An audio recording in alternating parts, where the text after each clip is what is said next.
Nang umagang iyon, payapa ang kapaligiran sa Bustos, isang tahimik na bayan sa probinsya ng Bulacan. Ang tilaok ng matandang at ang marahang tuno ng tubig mula sa mapalaisdaan ang tanging bumabasa sa katahimikan. Inakalang lahat na isa na namang ordinaryong araw ang magdaraan.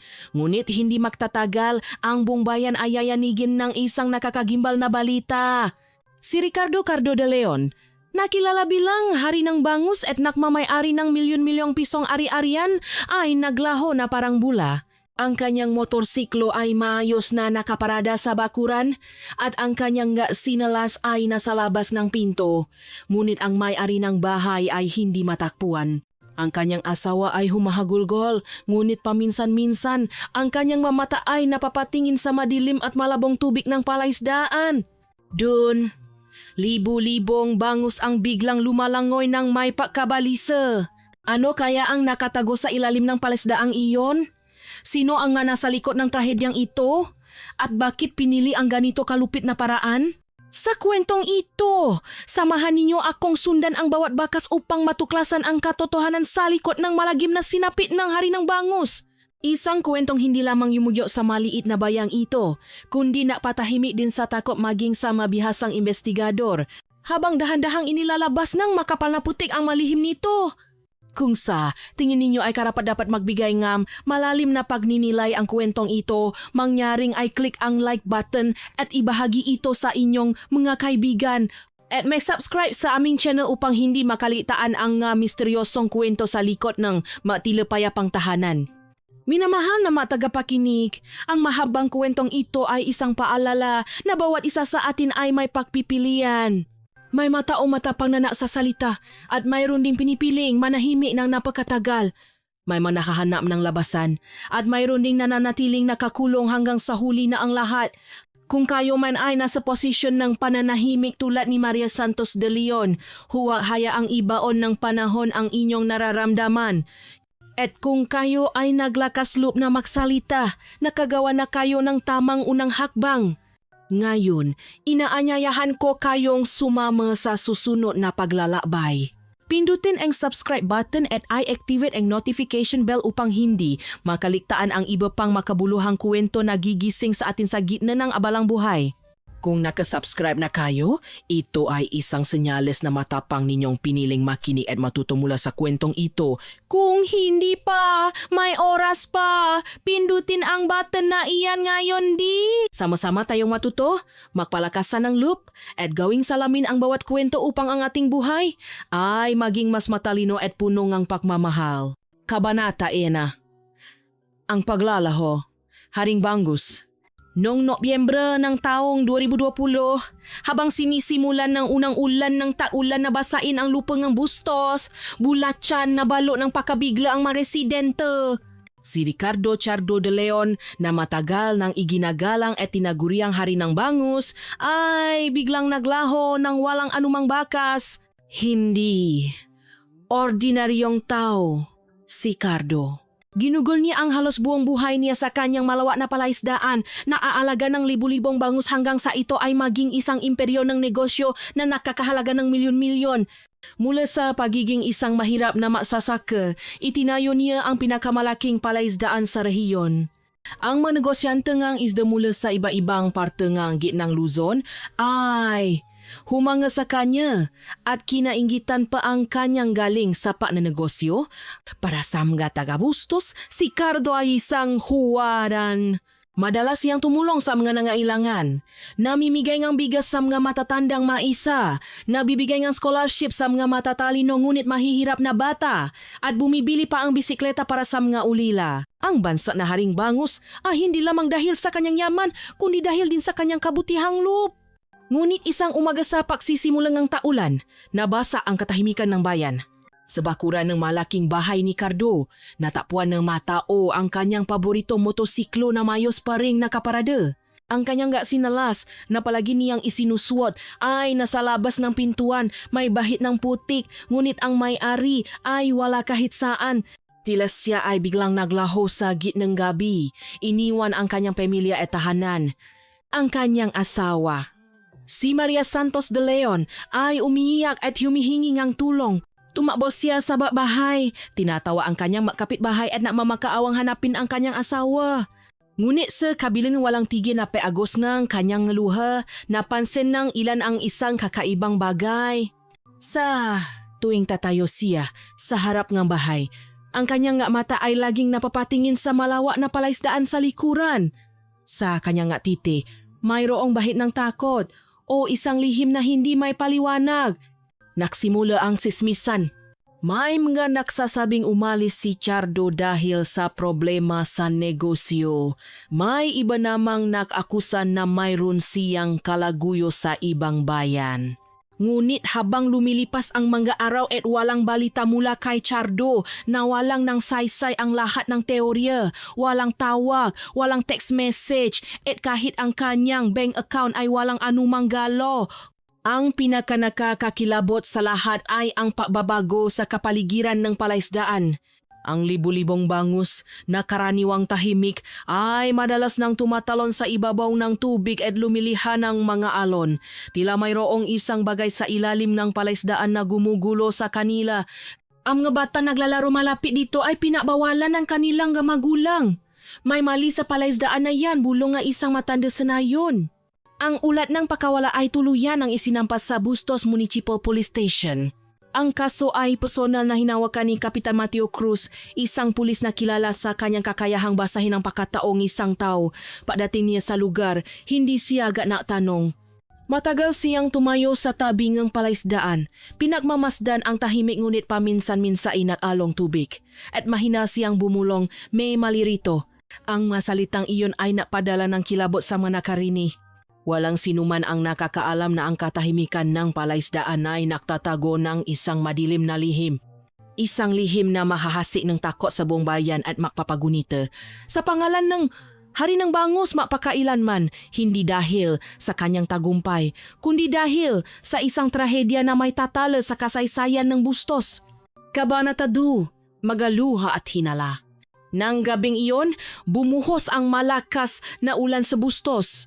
Ang tunong na ulan sa mga yero ay humalo sa hagulgol ni Maria na umaling gaw-ngaw sa buong kapitbahayan.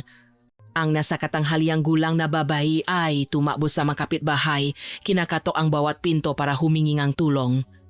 Kuya, ate, tulungan niyo po ako. Hindi pa umuwi ang asawa ko mula kahapon. Nariyan ang motor niya, pati ang sinalas, pero wala siya, sabi niya sa nanginginig na boses. Agad na kumilos ang mga residente. May mga nadala ng flashlight, ang iba ay nahanap sa maputi na daan, ngunit walang naging resulta ang pahanap ng gabing iyon. Walang bakas ng paa, walang senyalas ng anumang away. Tila si Cardo ay naglaho na parang bula. Ang isang bagay na ipinagtaka ng ilan ay sa tuwing tatayo si Maria sa harap ng kanilang bahay, palagi siyang sumusulyap sa palaisdaan sa likuran. Mabilis ang kanyang sulyap, ngunit sapat na ito para magbigay ng kakaibang pakiramdam. Ang palaisdaan ay malawa, madilim at malabo ang tubig at ang libu-libong bangus sa loop ay balisa mula pa noong umaga. Bakit hindi man lang hilingin ni Maria na tingnan natin ang palaisdaan? Bulong ng isang kapitbahay. Siguro natatakot siya. Ayaw niyang isipin na baka nahulo doon ang asawa niya, di ba? Sagot naman gisa pa. Lumipas ang ilang araw at nagsimulan na ang sismis. May managsasabing tumakas si Cardo dahil sa presyo sa negosyo. Kumalat ang balita na karon siya nga alitan sa isang malaking negosyante mula sa Maynila kamakailan. Ngunit mabilis na na-verify ng pulisya ang alibing ang taong iyon. Nasa isang opisyal na pulong siya kasama ang maraming saksi nung araw na nawala si Cardo. May isa pang sismis na nagsasabing si Cardo ay may relasyon sa isang mas batang babae sa ibang bayan. Ilang residente ang nagpatutunan na nakita nila siyang nakikipausap ng malambing sa babae sa isang karinderya sa may highway sa Plaridel. Ngunit nang imbestigahan, ang babae ay isang ordinaryong kliyente lamang na nakikipausap tungkol sa presyo ng feeds, walang anumang ebidensya. Samantala, patuloy sa paiya si Maria. Nadala pa siya ng isang kilalang albularyo mula sa Pampanga upang subukang hanapin ang anumang bakas ng kanyang asawa. Habang ang ilan ay naawa, ang iba ay nagsimula ng magduda. Taos puso ba ang maluhang iyon o isang pag-arte lamang? Sa gitna ng lahat ng kaguluhan, dumating si Kapitan Mateo Cruz upang pamunuan ang investigasyon. Hindi siya isang ordinaryong pulis. Kilala siya sa kanyang matalas na pagbabasa ng kilos ng tao. Hindi siya agad nang imbestiga o nagturo ng suspek. Ang ginawa niya ay tumayo ng matagal sa tabi ng palaisdaan. Pinamamasdan ang tahimik ngunit paminsan-minsan ay malakas na alon. May nakatago sa ilalim niyan, mahina niyang bulong. Nakatinginan ang kanyang matauhan. Alam nila ang kuto ng kanilang hepe na bihirang makamali. Nautos si Kapitan Cruz ng isang malawakang paghahanap sa malaking bahay ni Cardo. Mula sa bakuran hanggang sa bodega, sinuri ang lahat. Ang lahat ng personal na gamit ni Cardo ay naroon pa rin. Cellphone, wallet at maging ang huling damit na isinuot niya ay nakasabi sa silid. Walang anumang senyales na umalis siya ng malayo. Kung tumakas man siya, dapat may kahit isang maliit na bakas. Pero ito malinis, sabi ni Kapitan Cruz habang kumukunot ang nu. Ang kapaligiran sa bayan ay lalo pang dumilim. Halos araw-araw umulan sa hapon na lalong napalabo sa palaisdaan at napatindi sa malansang amoy. Hindi na lumalapit ang mga residente malapit dito. Ang nga batang dati naglalaro, sa tabi nito ay mahigpit ng pinababawalan. May mali sa palaisdaan na yan, bulong ng isang lola. Huwag kang maingay. Kung talagang may nakatago diyan, ibig sabihin na bubuhay tayo sa tabi ngang isang malaking sikreto, sagot ng kapitbahay na namumutla. Napanatili ni Kapitan Cruz ang kanyang kahinahunan. Alam niyang hindi maring maitago ang katotohanan mapakailanman. Sa malaot madali, iluluwa rin ng malabong tubig na iyon ang anumang itinatago nito. At sa likod ng mga luha ni Maria, sa likod ng kanyang paminsan-minsang sulyap sa palaisdaan, naramdaman ni Kapitan Cruz na mayroong isang bagay na mas madilim pa kaysa sa simpleng pakawala ng isang asawa. Kabanata 3. Sa likod ng mga nakasarang pinto. Sa 11 araw ng pakawala ni Cardo, puno pa rin ng katanungan ang bayan ng Bustos. Patuloy pa ring umiyak si Maria sa tuwing may darating na bisita na tila nais niyang kumbinsihin ang lahat na siya ay isang asawang inabandona ng walang dahilan. Ngunit para kay Kapitan Mateo Cruz, ang luha ay hindi laging nangangahulugan ng kalungkutan. Minsan, ito ay isang tabing lamang upang paktapan ang ibang bagay. Nang suriin ng pulisya ang talang tawa, may natuklasan silang kakaiba. Sa nakalipas na 10 araw, halos hindi tinawagan ni Maria ang kanyang asawa. Sa halip, mas madalas niyang tinatawagan ang isang numero. Ang numerong iyon ay pag-ari ng isang lalaking nagngangalang Jose Joey Reyes, isang batang negosyanteng bangus. Hindi agad inilabas ni Kapitan Cruz ang kanyang natuklasan. Itinala niya lamang ito, itinago at naghintay ng tamang panahon. Alam niyang ang masyadong maagang peakusa ay magtutula lamang sa mga tao na lalo pang matago. Sa mata ng publiko, si Cardo ay isang modelo ng taong self-made. Naktayo siya negosyo mula sa wala, nagbana ng buto sa ilalim ng mainit na araw hanggang sa makaroon siya ng malawak na palaisdaan at isang respetadong network ng mga kliyente. Madalas siyang tumulong sa mga residente. Bumibili ng bisikleta para sa mga ulila, sumusuporta sa pag-aaral ng mahihirap na estudyante at namimigay ng bigas sa mga nangangailangan. Ngunit ang magandang imahang iyon ay para lamang sa labas ng bahay. Sa likod naman nakasarang pinto, si Cardo ay nagiging isang tirano. Ayon sa kanyang nakababatang kapatid na si Benigno de Leon, ang salita ni Cardo ay batas at hindi maaring tutulan. Kapag nagsalita na ang kuya, kailangang masunod. Asawa man o anak, walang pwedeng kumontra, mahina niyang sabi. Si Maria na noong una ay kilala bilang isang malambing at palangiting babae ay tila nawalan ng sarili sa paglipas ng panahon. Bihira na siyang lumabas ng bahay maliban kung pupunta sa palengke. Bihira ng maksalita at ang kanyang mukha ay laging may bahi ng kalungkutan. Naaalala ngang isang matagal ng trabahador, si Mang Kiko, kung paano tratuhin ng amo ang kanyang asawa. Kaunting pagkakamali lang, si Maam ang napagbubuntunan. Minsan, ihahagis niya ang nga plato sa mesa, pero si Maam hindi lumalaban. Yumuyuko lang siya at tahimik na pinupulot ang nga basa na piraso. Kuwento niya. Nalulungkot siya ngunit wala siyang magawa. Isa lang po akong trabahador. Kung makikialam ako, baka mawalan pa akong trabaho. Ang karahasang dinanas ni Maria ay hindi pisikal na pananakit, walang pasa, walang suga sa balat. Ngunit ang masasakit na salita, ang mapamatang pagtrato, ang malami na pakikitungo ngang asawa ay naipon araw-araw, taon-taon. Ito ay isang sugat na hindi nakikita ngunit kayang unti-unting ubusin ang tiwala sa sarili ng isang tao. Nabuhay si Maria na parang anino. Nagluluto siya, naglalaba, naasikasong bahay, ngunit bihira silang mausap bilang maasawa.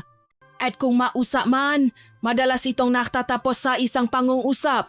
Alam mo ba kung ano ang trabaho mo? Ang sumunod lang. Ang kanyang mahahabang gabi ay sinasamahan ng tunog ng ulan sa yeroan ng malansang amoy mula sa palaisdaan sa likod bahay. Madalas siyang umupong mag-isa sa branda, nakatingin sa kadiliman at bumubulong sa kanyang sarili. Hanggang kailan ako mabubuhay ng ganito?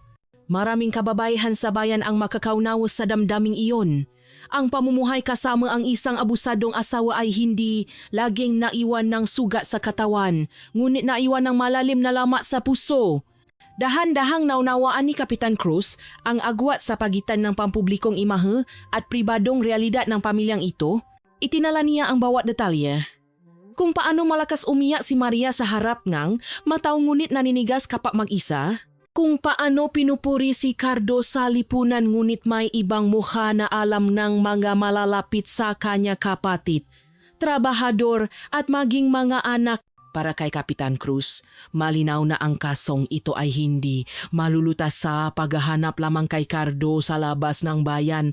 Ang tunay na sagot ay nasa loob mismo ngang bahay na iyon. At ang palaisdaan sa likod, na may mga hindi mapakaling alon ay tila isang simbolo. Mukhang payapa sa ibabaw, ngunit sa ilalim nito ay mayroong kaguluhan na balang araw ay aahon. Kabanata 4. Ang lihim na ugnayan.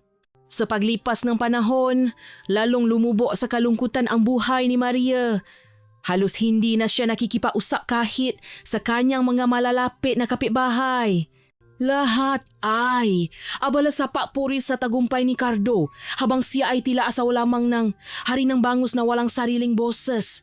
Ang kanyang araw-araw na gawain ay laging pareho. Gumising sa umaga, magluto, magpakain ng maisda, maglaba at mahanda muli ng hapunan. Lahat ay ginagawa sa katahimikan, walang kahit isang mainit na pakbati mula sa kanyang asawa. Isang mainit na araw, nang si Cardo ay umalis papuntang Maynila para sa isang negosyo. Isang batang negosyante na nangangalang Jose Joy Reyes ang dumating. Mabait ang kanyang mukha at magalang ang kanyang pananalita. Dumating siya upang makipagtawaran sa presyo ng bangus, ngunit ang kanyang mamata ay sandaling napako sa anyo ni Maria na naksasampay ng gadamit. Ale, ang init pong panahon ngayon. Pwede po bang makahingi ng isang basong tubig? Tanong niya. Maikli lamang na tumango si Maria at pumasok upang kumuha ng tubig. Nang iabot niya ang baso, narinig niyang mahinang sinabi ni Joey, "Siguradong napapagod po kayo sa paggawa ng lahat ng ito ng maisa araw-araw." Simpleng salita lamang iyon, ngunit para kay Maria, ito ay kakaiba at nakakaginhawa. Matagal nang walang sinumang naktanong sa kanyang ganun. Matapos ang unang pakikitang iyon na simulang dumalas ang pakbisita ni Joey. Noong una, negosyo ang dahilan. Titingnan ang maisda, ma-deliver ng feeds. Ngunit sa tuwing wala si Cardo, naglalaan si Joey ng mas mahabang oras para makipag-usap. Ang kanilang usapan ay unti-anting lumipat mula sa presyong bangus patungo sa makwento tungkol sa pang-araw-araw na buhay. Marunong si Joey mapakita ng maliliit na pag-aalaga. Tatanungin niya kung kumain na ba si Maria o magbibiro para mapangiti siya. Para kay Maria, ang nga ito ay parang sariwang hangin. Sa loob ng maraming taon, puro sigaw ang kanyang naririnig. At ngayon, may isang taong handang makinig sa kanyang makwento. Hindi siya agad nahulo sa paibe, ngunit nasimula siyang makaramdam na mayroon na siyang mapasasabihan kanyang salubin. Wala pang natanong sa aking ang ganyan, bulong niya isang araw. Basa ang kanyang nga mata. Tiningnan siya ni Joey na tila naintindihan ang lahat ng sakit na kanyang itinatago. Ngunit sa kaibuturan ng kanyang puso, maibang kalkulasyon si Joey. Nakita niya ang buhay ni Cardo, ang malaking palaisdaan, ang maraming trabahador, ang magarang bahay. Lahat nga ito ay nagpamulat sa kanya na si Maria ay hindi lamang isang malungkot na babae, kundi isang pinto patungo sa isang mundong hindi niya kailanman nakamit. Hindi naman masama ang kanyang intensyon sa simula, ngunit sa tuwing nakikita niya ang kahinaan ni Maria at sa kabilang banda, naisip ang yaman ni Cardo, ang kanyang puso ay nahati sa pagitan ng awa at ambisyon. Ang kanilang relasyon ay lalo pang lumalim. Minsan, lihim silang nakita sa isang tahimik na karinderya sa tabingang bukid. Mula sa magaan na usapan, ito ay naging mas personal na mabulong. Kung sasama po kayo sa akin, magiging mas payapa ang buhay ninyo, Ali. Wala ng sigaw, wala ng takot, mahinang sabi ni Joey. Yumuko si Maria. Ang masalitang iyon ay tumagos sa kanyang marupo na depensa. Alam niyang hindi siya dapat makpadala, ngunit ang pakiramdam na may nakakaintindi sa kanya ay mahirap tanggihan. Pagkatapos noon, nasimula siya makatanggap mga tawa mula kay Joey tuwing gabi, karaniwan kapag malalim na ang gabi at tulo na si Cardo. Ang boses sa kabilang linya ay nakparamdam sa kanya na hindi siya nag-iisa. Naramdaman niyang hindi na siya anino sa malaking bahay na iyon, kundi isang taong iginagalang. Ngunit ang tila tunay na pagmamalasakit para kay Maria ay nagsimulang maging isang oportunidad para kay Joey. Si Kapitan Mateo Cruz, na patuloy na mamanman, ay itinala ang lahat ng pattern. Nakita niya ang matawak sa hating gabi at napansin ang pagbabago sa ekspresyon ni Maria sa tuwing nababanggit ang pangalan ni Joey. Bilang isang bihasang investigador, alam niyang hindi na ito relasyon ng isang negosyante at kliyente. Mayroong isang bagay na mas malalim at marahil mas mapanganib. Ngunit nagpatuloy sa paghihintay si Kapitan Cruz. Nagsisimula ng lumitaw ang amagapahiwati, ngunit alam niyang hindi pa ito ang tamang panahon para gumawa ng konklusyon.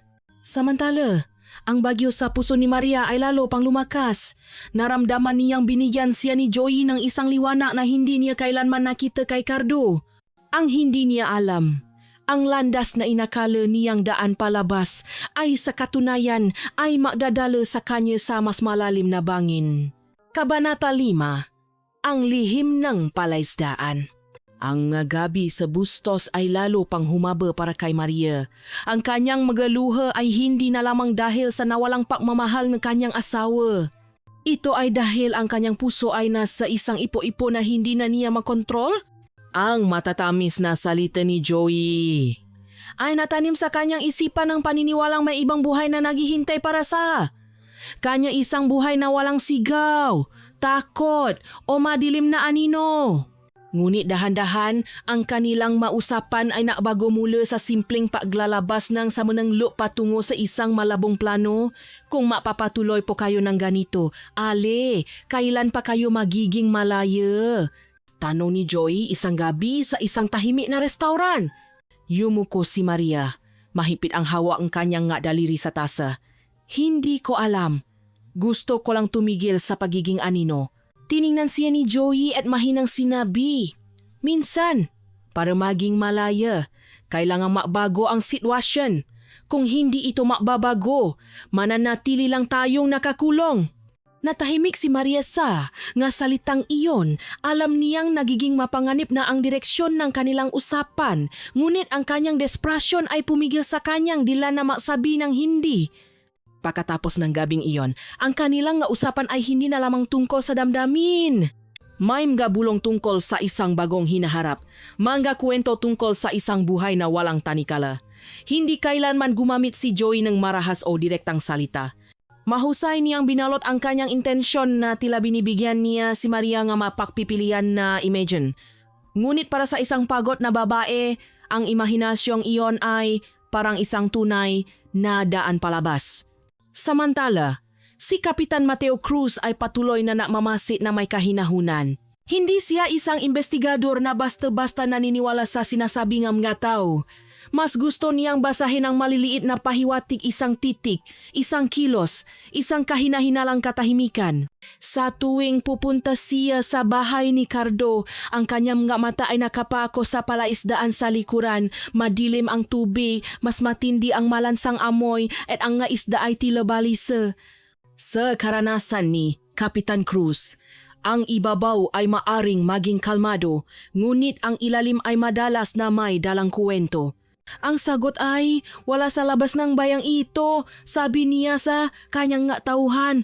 Nasa ilalim mismo ngang palaisdaan na yan. Nakatinginan ang ilang batang pulis. Kapitan, masyadong malawa po ang palaisdaan na yan.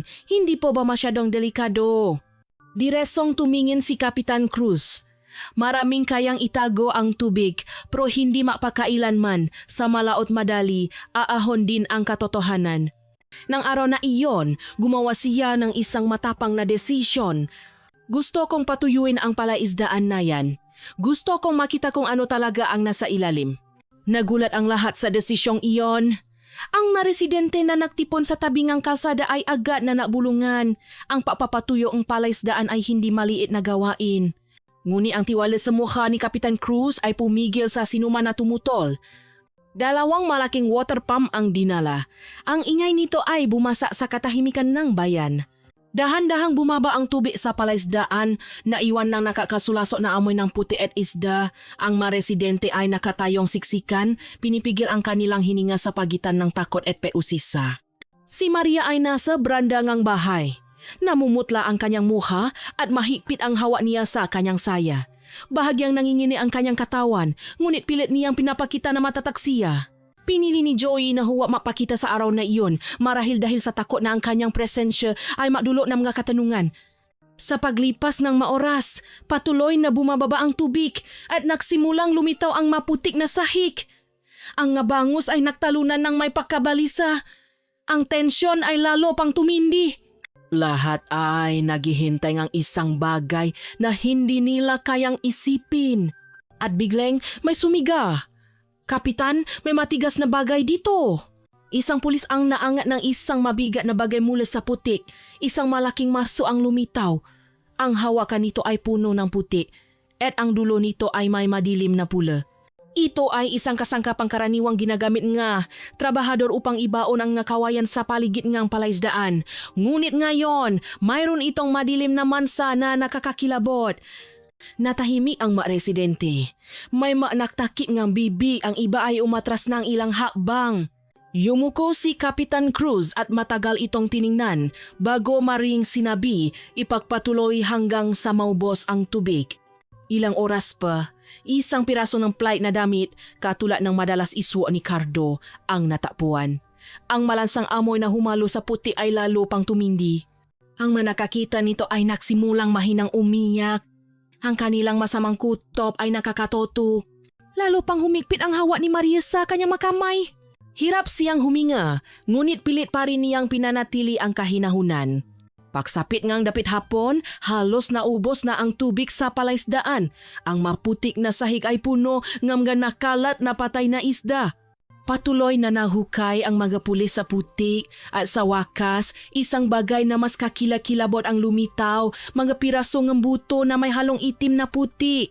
Sabay-sabay na nanginig ang manaktipong residente. Wala nang duda, ang palaisdaan ay nagtatago ng isang madilim na lihim. Matatak na nakatayo si Kapitan Mateo Cruz. Malamig pa rin ang kanyang mukha. Sinabi ko na sa inyo, hindi kayang itago ng tubig ang katotohanan. At ngayon, nagsisimula na itong magsalita. Kabanata 6. Ang pag-amin. Kinabukasan, matapos halos matuyo ang malawa na palaisdaan, dumating ang isang sokoti mula sa Camp Olivas na may dalang mga espesyal na kagamitan. Ang mga residenteng bayan ay nanonood mula sa labas ng bakod, may tensyon sa kanilang mukha. May mga nakbubulungan, ang iba ay hawa ang kanilang dibdib na tila takot marinig ang katotohanan. Maingat na nagtrabaho ang nga tauhan. Ang natapuang maso ay inilagay sa isang evidence bag, ang piraso ng damit ay itinala, at ang nga piraso ng buto ay kinuha gamit ang nga kamay na may espesyal na guwantes. Dahil sa malansang amoy na humahalo sa malinsangang hangin, marami ang napilitang matakip ng ilong, ngunit walang umalis, gusto ng lahat na malaman ang katotohanan. Pagkalipas ng ilang araw, lumabas ang resulta ng pagsusuri. Ang DNA mula sa mansa sa maso ay tumukma sa dugo ni Cardo de Leon. Ang mapirasoong buto ay kinumpirma ring mula sa isang nasa katanghaliang gulang na lalaki na tumutukma sa edad ni Cardo. Ang balita ay mabilis na kumalat sa mga karinderya, sa palengke, hanggang sa munisipyo. Iisa lang ang kwentong ng lahat, ang hari ng bangus ay hindi nawawala, siya ay pinatay. Narinig ni Maria ang balita mula sa isang kamaanak na dumalaw. Tahimik siyang nakaupo sa sala, nakatingin sa sahi na may blangkong mata. Walang luha, walang pagwawala. Tanging isang mukha na lalo pang namutla, parang isang aninong nawala ng kulay. Ang kanyang panganay na anak na si Miguel, na kararating lang mula sa Maynila, ay tumingin sa kanyang ina na may mga matang naghahalo ang galit at pakalito. Inay, ano po ang lahat ng ito? Sabi po ngam gataw, si Itay ay naputol ang kanyang salita. Hindi niya kayang tapusin ang salitang pinatay. Hindi sumagot si Maria, lalo lamang niyang hinikpitan ang hawa sa panyong dala niya. Naramdaman ni Kapitan Mateo Cruz na ito na ang tamang panahon. Ipinatawa niya ang dalawang pangunahing suspect, si Maria Santos de Leon at si Josie Joy Reyes. Inilagay sila sa makahiwalay na silid investigasyon. Unang ipinaso si Joey, maliit ang silid, puti ang apada, may isang mesa at dalawang silya at isang fluorescent lamp na tahimik na umugong. Ang tunong ang pagtiktak, na orasan sa pader ay tila nagdaragdag, na ibikat sa bawat sandali. Hindi mapakali si Joey sa kanyang pakakaupo. Ikindrus niya ang kanyang braso, pagkatapos ay ibinaba ulit. Malamig ang aircon, ngunit may pawis na tumutulo sa kanyang sentido. Mr. Reyes, sinimulan ng investigador habang binubuklat ang mapapeles. Nakahanap kami ng isang maso, isang pirasong tela at magabuto. Lahat ay may kaugnayan kay Mr. Ricardo de Leon. May alam ka ba tungkol dito? Mabilis na umiling si Joey. Wala po akong alam. Isa lang po akong negosyante. Pumupunta lang ako sa bahay nila dahil sa bangus. Wala na pong iba. Inilapa ng investigador ang ilang tala ng tawa sa harap niya. Kung ganun, paano mo ipapaliwanag ang matawa na ito sa hating gabi, halos gabi-gabi sa numero ni Geng de Leon? Natahimik si Joey. Nangingini ang kanyang makamay. Ako po? Sinusubukan ko lang po siyang damayan.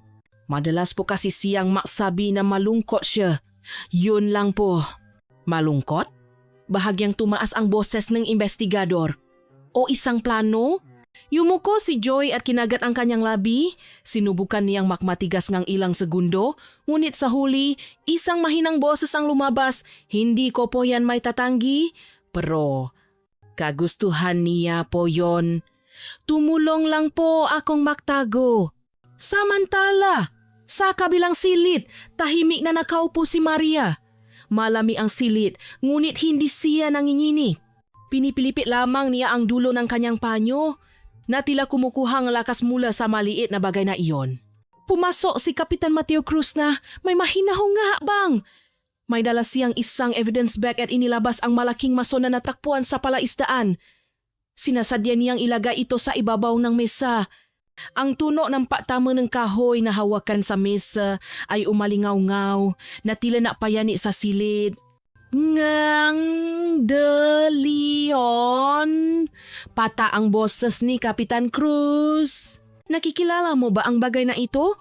Isang mahabang katahimikan ang namayani. Tinitigan ni Maria ang maso. Hindi kumukurap ang kanyang mata. Tila huminto ang hangin sa loob ng silid. Huminga siya ng malalim. Sandaling ipinikit ang mata. At nagsalita sa isang mahinang ngunit malinaw na boses. Opo. Yan po ang maso na hawak ko ng gabing iyon. Nagsimula siyang makwento sa isang kalmadong boses. Nang gabing iyon, umuwi si Cardo na lasing. Inihagis niya ang plato sa mesa at ang kanyang sigaw ay pumuno sa bahay. Pabigat ka lang, kung wala ako, wala ka. Yumuko lamang si Maria at pinulot ang mabasak na piraso. Ngunit sa kanyang puso, may isang bagay na nabasak. Ang 20 taon ng paktitiis, ang 20 taon ng pamumuhay sa katahimikan ay tila sabay-sabay na gumuho. Nang makatulog si Cardo sa upuan, pumunta siya sa likod bahay at kinuha ang maso. Matagal siyang tumayo sa harap ng kanyang asawa. Ang kanyang puso ay kumakabot ng malakas at ang kanyang makamay ay nangingini, ngunit isang kakaibang kapayapaan ang bumalot sa kanya. Hindi po ako umiyak, hindi rin po ako nagalit. Naramdaman ko lang po na sapat na ang lahat, mahina niyang sabi. Tiningnan siya ni Kapitan Cruz nang hindi kumukurap. Sanay na siyang makita ang mga suspek na umiyak, sumisiga at nagtuturuan. Ngunit iba ang babaeng nakaupo sa harap niya. Tila matagal nang nakipagkasundo si Maria sa kanyang desisyon. Nagsisisi ka ba? Sa wakas ay tanong ni Kapitan Cruz. Sandaling yumuko si Maria, pagkatapos ay dahan-dahang umiling. Hindi po. Isa lang po ang pinagsisisihan ko na inabot ako ng 20 taon para sabihing tama na. Sa kabilang silid, lalo pang nakpanik si Joey. Noong una, sinubukan niyang itanggi at iligaw ang usapan, ngunit sa tuwing ipinapakita ng investigador ang mga ebidensya talang tawak, testimonya ng mga residente na nakakita sa kanilang lihim na pakikita, mga text message na natapuan sa kanyang cellphone, lalo siyang namumula. Sa huli, wala siyang masabi kundi, hindi po ako makatanggi. Natakot po akong mawalan ng oportunidad. Akala ko po, ito na ang mabilis na paraan. Napabuntong hininga ang investigador. Alam nilang si Joey ay hindi lamang nadala kundi tulad ni Maria, bagamat sa ibang dahilan ay pinili rin ang maling landas. Sa labas ng istasyon ng pulis, lalo pang tumindi ang tensyon. Natipon ang nga residente at pinausapan ang nga balita. May mga nakaramdam ng awa. Sinasabing si Maria ay biktima lamang ng isang mapang-abusong pagsasama. Ang iba ay nagalit, sinisigawan na hindi maaring bigyang katwiran ang kanyang ginawa. Ang kapatid ni Cardo, si Benigno, ay walang lakas na nakaupo sa isang silya. Matigas ang ulo ng kuya ko, pero hindi dapat naging ganito, sabi niya sa basa na boses. Ang panganay na anak ni Cardo, si Miguel, ay nasa isang sulo. Madilim ang kanyang mukha. Natatalo ang kanyang isip sa pagitan ng galit sa kanyang ina at awa sa mahabang pakdurusa na dinanas nito. Nang gabing iyon, isinara ni Kapitan Cruz ang tala ng investigasyon na may mabigat na puso. Alam niyang ang kasong ito ay hindi lamang isang simpleng pagpatay, kundi isang salamin ng isang sirang pamilya, isang babaeng nawalan ng sarili, at isang binatang pinili ang ambisyon kaysa sa katwiran. Minsan, ang isang tao ay pumapatay hindi dahil sa galit, bulong niya, kundi dahil sa sobrang tagal na hindi niya naririnig ang sarili niyang boses. Ngunit batas ay batas at malinaw na sa gabing iyon, sina Maria at Joey ay makasamang haharap sa korte. Kabanata 7. Ang hatol. Dumating din ang araw ng paglilitis. Ang Bulacan Regional Trial Court ay puno ng tao mula pa noong umaga. Mabigat ang hangin na tila bawat isa sa madumalo ay may dalang sariling pasanin. Sa labas ng gusali, nagsiksikan ang nga taga-Bustos upang masaksihan ang katapusan ng kwentong gumulo sa kanila sa loob ng ilang buwan. Tahimik sa loob ng korte. Tanging ang ugong na electric fan at paminsan-minsang peubo ang maririnig. Sa unahan, nakaupo ang pamilya ni Chardo na may malungkot na mamukha. Ang larawan ng yumaong si Chardo ay nakalagay sa isang maliit na mesa na may itim na tela. Sa kabilang pani, dumalo ang pamilya ni Maria na may mga mukhang puno ng pihati. Ang kanyang matandang ama ay mahawa na rosaryo at ang kanyang mga labi ay mahinang gumagalaw. Bawat butil ng panalangin ay tila isang desperadong pakapit sa gumuguhong puso ng isang ama. Nang pumasok si Maria, lahat ng mata ay napunta sa kanya. Nakasuot siyang simpleng damit at dahan-dahang naglakat, payapa ang kanyang mukha, hindi dahil sa pagsuko, kundi parang isang taong handang tanggapin ang anumang desisyon. Umupo siya sa upuan ng akusado, paminsan-minsan ay hinihigpitan ang hawa sa maliit na panyong dala niya. Pumasok si Joey makalipas ang ilang minuto.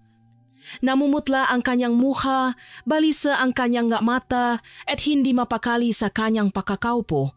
Paulit-ulit niyang hinaplos ang kanyang mukha at yumuko na tila nais maglaho sa paningin ng lahat. Nang pumaso ang hukom, tumayo ang lahat. 3 beses na pumalo ang gavel. Umalingaw-ngaw ang malakas na tunok. Sisimulan na ang paglilitis sa kasong pagpatay kay Ricardo de Leon laban sa mga akusadong sina Maria Santos de Leon at Jose Reyes. Binasa ng piskal ang mandetalya ng kaso sa isang matata na boses. Bawat detalye ay parang isang sugat na muling binuksan. Ang mapang-abusong tahanan, ang lihim na pagkikita, ang maso na natapuan sa palaisdaan, at ang piraso ng buto na tumapos sa lahat ng pagdududa. Yumuko ang ilang residente.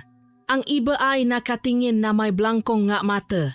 Sila na dating pumupuri kay Chardo bilang, "Hari ng Bangos ay nasasaksihan na ngayon ang isang madilim na panik na hindi nila kailanman naisip." Dumating ang oras para sa depensa ng mga akusado. Unang nagsalita si Joey. Nanginginig ang kanyang boses. "Ako po! Wala po akong intensyong pumatay. Nadala lang po akong sitwasyon. Inaamin ko pong mali ang pagtulong ko sa pagtatago. Pero lahat po ito, hindi ko idaya. May mga napabuntong hininga, ang ilan ay umismit.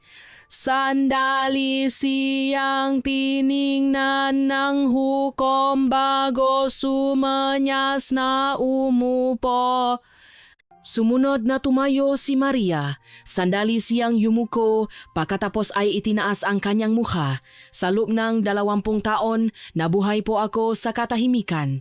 Walang araw na walang sigaw at insulto. Nang gabing iyon, naramdaman ko pong kung mapapatuloy ako ng ganito, matatapos na ang buhay ko. Alam ko pong mali ito. Pero sa unang pagkakataon, pumili po ako para sa sarili ko. Natahimik ang korte. Maikli ang kanyang salita. Ngunit sapat na ito para patahimikin ang marami.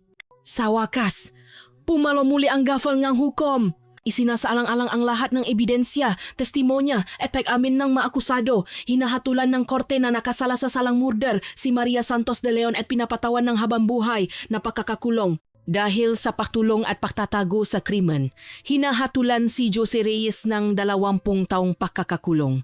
Walang palakpakan, tanging isang mahabang katahimikan ang namayani. Sapagkat sa loob ng korteng iyon, napatanto ng lahat na walang tunay na nagwagi.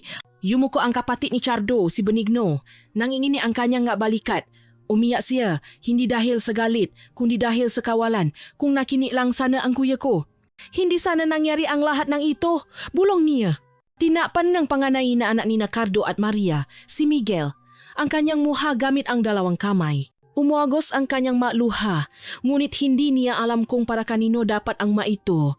Para sa kanyang ama na naging marahas o para sa kanyang ina na ngayon ay gugugol ng buwang buhay sa kulungan. Ang mata na amo ni Maria ay nakatingin lamang na may blangkong mata. Nangingini ang kanyang malabi ngunit walang tuno na lumalabas. Tila lahat ng panalangin ay nailibing na sa luong korteng iyon. Matapos ang paglilitis, umuwi ang mga tagabayan na may mabibigat na mahabang. Walang magaan na usapan, walang tawanan. Lahat ay tila na uwingang isang mapait na paalala tungkol sa isang sirang pamilya at isang mahabang pagkakamali. Ang palaisdaan na dating ipinagmamalaki ay nag-iwan na lamang ng takot. Wala nang nangahas na lumapit. Kapag dumadaan ang tao, binibilisan nila ang kanilang lakad na tila takot na hilahin sila nakaraan. Nakatayo si Kapitan Mateo Cruz sa hagdanan ng korte, pinagmamasdan ang mataong unti-unting naksisialisan. Napabuntong hininga siya. Walang nanalo, bulong niya. Tanging isang sirang pamilya at mga sugat na hindi na kailanman maghihilom. Para kay Kapitan Cruz, ang kasong ito ay mananatili sa kanyang alaala magpakailanman. Hindi dahil sa hirap nitong lutasin, kundi dahil sa pagkaunawa na kung may isang tao na kini na mas maaga, ang lahat na ito ay maaring naiwasan. Kabanata Hama. Ang masugat na naiwan. Matapos ang paglilitis, Ang araw sa Bustos ay nakpatuloy tulad ng dati, ngunit sa katotohanan, wala nang pareho. Ang mga residente ay bumalik sa kanilang mabukit, palengke at sariling mapalaisdaan. Ngunit sa tuwing dumadaan sila sa bahay ni Cardo, bumabagal ang kanilang mahabang, ang bahay ay bakante na. Ang makbintana ay mahigpit na nakasara at ang bakuran na dati puno nga trabahador ay puno ng matataas na damo. Ang palaisdaan na dating yaman ng pamilya ay hindi na muling ginalaw. Pinuno itong muling ang tubig, ngunit walang sinumang nangahas na maglagay ng gas sa milyang ang isda. Para sa mga residente, ang palaisdaan ay hindi na isang lugar ng kasaganaan, kundi isang simbolong trahedya. Ang mabatang dati inaglalaro malapit dito ay inilalayo ng ang kanilang nga magulang. Huwag kang lalapit diyan, sabi nila. Ang palaisdaan na yan ay may dalang sumpa. Sa loob ng bilangguan, sinimulan ni Maria ang isang bagong araw, ang Correctional Institution for Women sa Mandaluyong na ngayon ang kanyang tahanan. Nakasuot siyang kulay kapwa na uniformeng langgo, natutulo sa isang simpleng bakal na kama at gumigizing tuwing umaga sa tunog ng pagbubukas ng mga rehas. Kakaiba, ngunit hindi gaanong nagrereklamo si Maria. Para sa ilan, ang bilangguan ay isang impyerno. Ngunit para sa kanya na nabuhay sa takot sa lupnang 20 taon, ang mga rehas ay tila isang espasyo kung saan siya makahinga.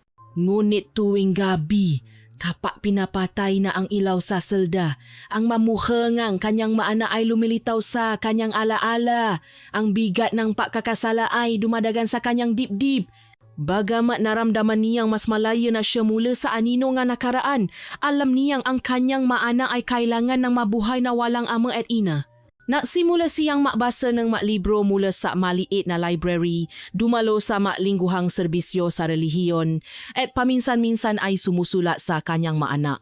Ang masulat ay hindi naglalaman ng mahabang paghingi ng tawad, kundi ilang simpleng pangungusap lamang. Miss ko na kayo. Maingat kayo at huwag ninyong ulitin ang pagkakamali ng inyong nga magulang. Sa tuwing nasusulat siya, basa ang kanyang nga mata. Ngunit tinatakpan niya itong isang bahagyang ngiti na tila sa unang pagkakataon, hawak niya ang kontrol sa kanyang nga salita. Hindi tulad ni Maria, nahirapan si Joey na megadjas. Ang New Bilibid Prison ay puno ng magabilanggo mula sa iba-ibang uri ng buhay. At ang kanyang dating kaaki-aki na mukha ay wala ng silbi. Madalas siyang nakaupong tulala, pinagsisisihan ang kanyang mga desisyon. Kung huminto lang sana ako noon, kung hindi lang ako masyadong lumalim. Paulit-ulit niyang bulong sa kanyang maliit na selda. Ang kanyang matandang ina na nakatira sa Pampanga ay dumadalaw minsan sa ilang buwan. Sa tuwing nakikita niya, ang kanyang inang umiyak sa likod ng salamin. Yumuyuko ng malalim si Joey. Wala na siyang masabi. Tanging pagsisisi na lamang ang bumabara sa kanyang dibdib. Ang mga anak ni Cardo ang dumanas ng pinakamalaking pakdurusa. Si Miguel na dati inaaraw sa kolehiyo sa Maynila ay kinailangang huminto pansamantala upang alagaan ang kanyang mga nakababatang kapatid. Walang kita mula sa ama at nasa kulungan ang ina na simula siyang matrabaho sa palengke para kumita. Sa tuwing umuwi siya sa kanilang bakanteng bahay, matagal siyang tumatayo sa branda, nakatingin sa tahimik na palaisdaan. Dati, maingay ang bahay na to. Ngayon, sobrang tahimik. Mahina niyang sabi sa isang kaibigan. Sinubukan ang ilang residente na tumulong na papadalang ang pagkain o nakikipaglaro sa mga nakababatang kapatid, ngunit ang pakiramdam ng pakawala ay hindi matatapan ng simpleng awa. Nawalan sila ng ama, nawalan ng ina, at nawalan ng tahanan na dati nilang ipinakmamalaki. Ang kapatid ni Cardo, si Benigno, ay hindi rin lubusang nakabawi. Bagamat nadismaya siya sa katigasan ng ulo ng kanyang kapatid, nakaramdam pa rin siya ng malaking pakawala. Sa tuwing dumadaan siya sa punto ni Cardo, matagal siyang tumatayo at yumuyuko. Kung nakinig lang sana ang kuya. Kung naging mas matapang lang sana tayong magsalita, baka naiwasan natin ang lahat ng ito. Paulit-ulit niyang bulong. Ang bayan mismo ng Bustos ay nakdala ng isang mahabang sugat. Natutunan ng matao na hindi lahat ng magandang nakikita sa labas ay totoo. Madalas nilang usapan sa munisipyo o sa mga karinderya ang kahalagahan ng pakikinig sa boses ng kababayan at kung paano ang mahabang katahimikan ay maaring mabunga ng isang bagyo. Isang gabi, sinabi ngang kapitan ng barangay, kapag nakita ninyong malungkot ang inyong kapitbahay, huwag ninyong basta pabayaan. Minsan, kailangan lang silang kausapin, kung hindi, ang kanilang puso ay magiging isang madilim na balon. Ang salitang iyon ay napatahimik at napanilay-nilay sa marami. Napatanto nilang ang trahedya ni Cardo ay hindi kasalanan ng isang tao lamang, kundi resulta ng isang katahimikang pinabayaan ng napakatagal. Si Kapitan Mateo Cruz, bagamat natapos na ang kanyang tungkulin, ay hindi lubusang nakalimutan ang kaso. Madalas siyang umupong mag-isa sa beranda ang kanyang opisina, nakatingin sa tahimik na gabi. Sa kanyang isipan, patuloy na umaalingaw-ngaw ang kaso ni Cardo. Nakamit ang hustisya sa korte, bulong niya. Pero hindi kayang ibalik ng hustisya ang oras at hindi rin nito kayang buuin muli ang isang pamilyang nasira na. Tinatapos ang batas ang kaso, pero ang sugat ay nananatiling bukas sa puso ang marami. Para kay Kapitan Cruz, ang kaso ni Cardo ay isang mapait na aral na ang krimen ay hindi laging nanggagaling sa labas. Minsan, ito ay isinisilang sa loop mismo ng tahanan na tinatawa nating pinakaligtas na lugar. Ang palasdaan ay naroon pa rin hanggang ngayon. Tahimik ang tubig at ang mga damo sa paligid ay matataas na.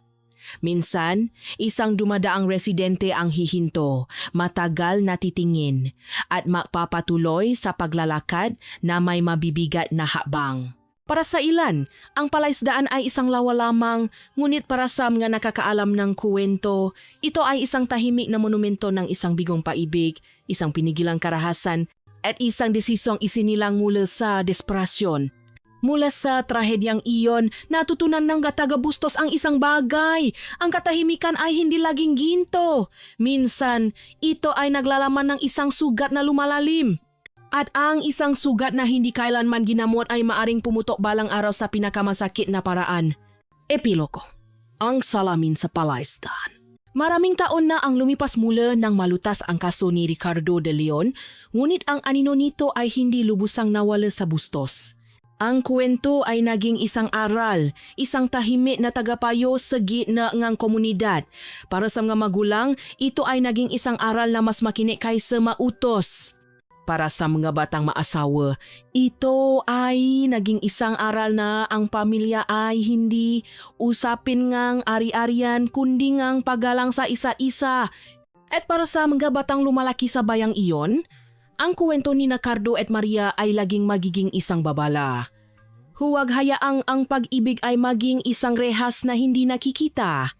Sa huli, ang trahedya ni Cardo ay naturo ng tatlong malalaking aral na ang pamilya ang pundasyon ng buhay, na ang pag-ibig ay dapat alagaan ng komunikasyon at pasensya, at na ang lipunan ay may responsibilidad na pangalagaan ang isa't isa.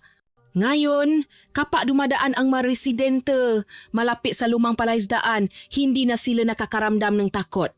Para sa kanila, ang palaisdaan ay isang tahimik na tubig na lamang, ngunit sa kanilang puso, ito ay isang gurong walang imi. At para sa ating lahat na nakikinig sa kwentong ito, huminto tayo sandali at tingnan ang ating sariling matahanan. Pinakikinggan ba natin ang isa't isa? Pinipigilan ba natin ang salitang maaring makasakit? Huwag na nating hintayin na huli na ang lahat. Minsan, isang malambing na salita lamang ang kailangan upang ilitas ang isang tahanang gumuguho. Minamahal ng mga tagapakini, ang mahabang kwentong ito ay nagpapaalala sa atin na ang tahanan ay hindi lamang isang lugar na inuuwian, kundi isang lugar kung saan dapat sumasalungko ang ating puso. Huwag hayaang ang mahabang katahimikan ay lumikha ng distansya. Huwag hayaang ang maliit na galit ay lumaki at maging isang malaking sugat. Alagaan ang pamilya na parang isang hardin na kailangang diligan araw-araw, diligin ng panalangin, pasensya at komunikasyon.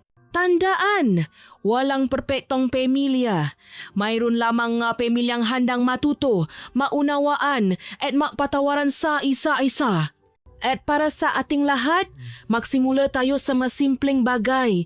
Magsabi ng salamat, mangumusta at makinig ng buong puso. Dahil baka ang isang malambing na salita ngayon ay maging isang tagapagligtas bukas. Nawa ibigyan tayong lahat ng lakas na pangalagaan ang ating mga pamilya at nawai ang bawat tahanan ay maging isang lugar na puno ng paibig, pasensya at kapayapaan.